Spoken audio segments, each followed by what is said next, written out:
अब बात दिग्विजय सिंह की करते हैं। उत्तराखंड के पेपर लीक मामले में कांग्रेस नेता दिग्विजय सिंह के बयान पर अब मध्य प्रदेश में सियासत शुरू हो गई है। दिग्विजय सिंह और राहुल गांधी का कनेक्शन बीजेपी ने आतंकी संगठन और नक्सलियों तक से कर दिया।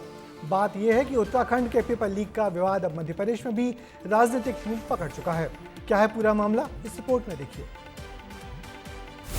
पहले राहुल गांधी, अब दिग्विजय सिंह।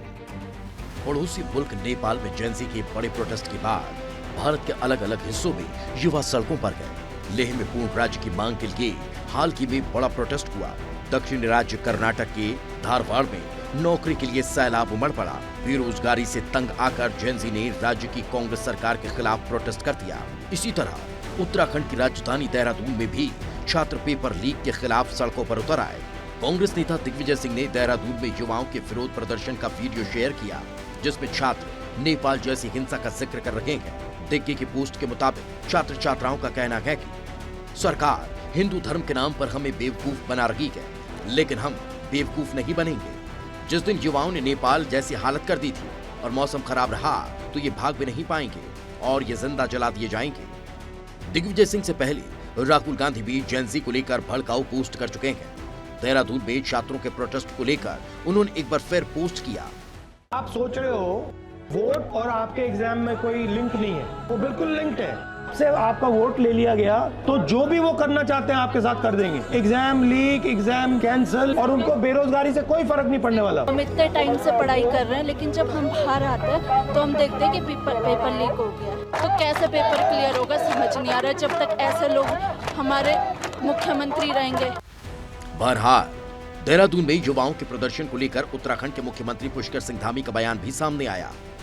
उन्होंने युवाओं से शांति की अपील की और छात्रों के नाम पर सियासत करने वालों को चेतावनी भी दी कि युवाओं को तय करना है कि आखिर उनका आंदोलन चलाने वाले कौन लोग हैं। आखिर उनके आंदोलन के कारण से या युवाओं को, नौजवानों को सड़क पर लाकर कौन लोग अपने हित साध रहे हैं, कौन लोग इसका पूरी तरह से, किन लोगों ने इसको राजनीति की तरफ पूरी तरह से धकेल दिया, इसका राजनीतिकरण कर दिया है।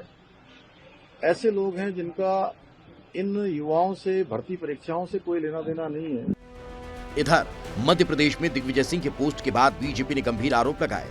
पहले राहुल गांधी और अब दिग्विजय सिंह के इस पोस्ट के बाद रामेश्वर शर्मा ने कांग्रेस नेताओं पर विदेशी ताकतों के इशारों पर देश को अस्थिर करने के आरोप लगाए। तो कांग्रेस दिग्विजय सिंह के बयान को छात्र हित बताने में जुटी है। वो देश में आग लगाने की बात कर रहे हैं, नौजवानों को भड़काने की बात कर रहे हैं। इसका मतलब ये है कि कांग्रेस के साथ पाकिस्तानी, बांग्लादेश और कुछ विदेशी ताकतें सम्मिलित हो गई हैं और कांग्रेस सत्ता के लिए उनका उपयोग भारत में कर रही है। क्या देश को जलाने की साजिश हो रही है? क्या तख्ता पलट के लिए जेंजी को भड़काया जा रहा है?